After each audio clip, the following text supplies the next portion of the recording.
Halo semuanya, salam literasi. Sekarang saya akan menjelaskan tentang sejarah kedudukan dan fungsi bahasa Indonesia.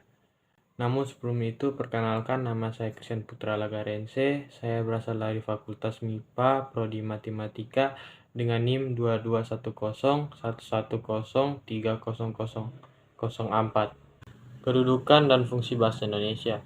Bahasa-bahasa di Indonesia dikelompokkan menjadi 3, yaitu bahasa persatuan dan bahasa negara, yang kedua bahasa daerah, serta bahasa asing.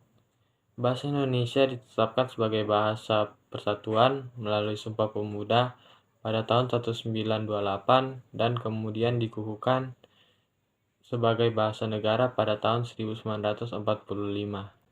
Yang pertama, bahasa persatuan dan bahasa negara. Bahasa Indonesia memiliki kedudukan yang sangat penting karena bahasa Indonesia berkedudukan sebagai bahasa persatuan dan bahasa negara, sekaligus sebagai bahasa persatuan.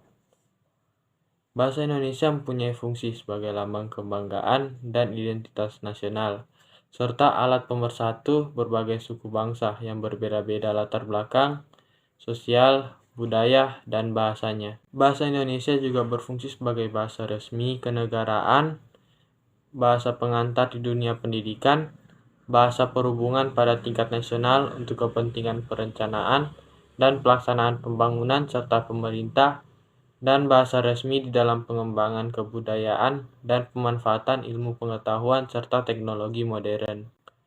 Yang kedua, bahasa daerah. Bahasa daerah adalah bahasa-bahasa suku bangsa di Indonesia. Bahasa ini jumlahnya sangat banyak dan digunakan menyebar di seluruh daerah di Indonesia.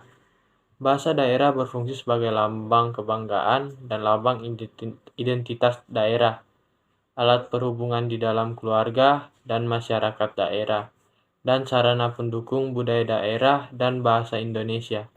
Dalam hubungannya dengan fungsi bahasa Indonesia, bahasa daerah merupakan pendukung bahasa Indonesia, merupakan bahasa pengantar pada tingkat pemulaan di sekolah dasar di daerah tertentu untuk memperlancar proses pengajaran, selain merupakan sumber kebahasaan untuk memperkaya bahasa Indonesia. Yang ketiga adalah bahasa asing. Bahasa asing diberi batasan sebagai bahasa-bahasa di Indonesia selain bahasa Indonesia dan bahasa daerah. Bahasa asing mempunyai fungsi sebagai alat perhubungan antar bangsa dan sarana pemanfaatan ilmu pengetahuan dan teknologi modern untuk pembangunan nasional.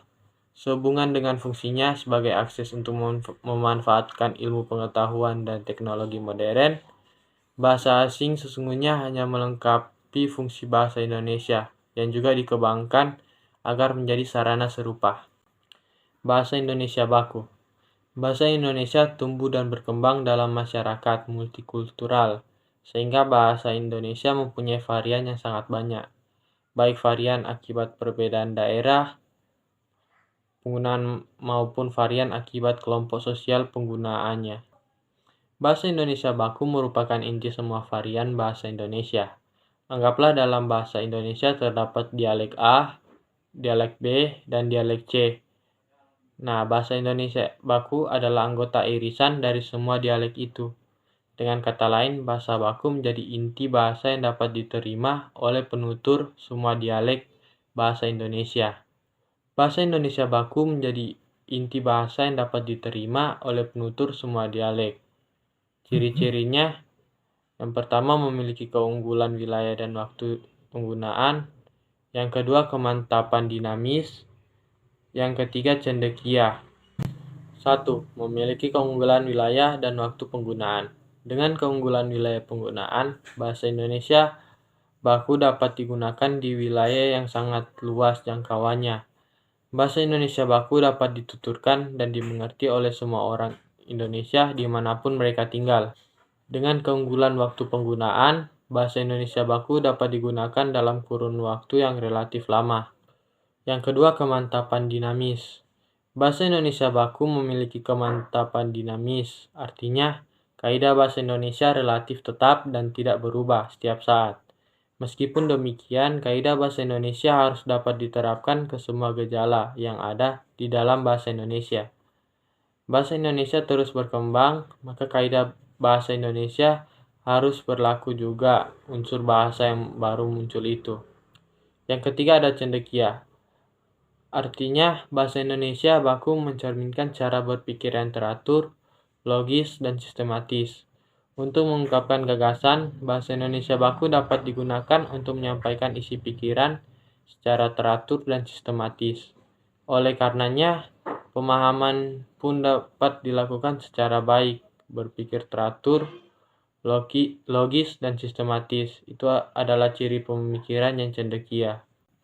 Itu saja presentasi dari saya, lebih kurangnya saya mohon maaf. Sekian dan terima kasih. Salam literasi.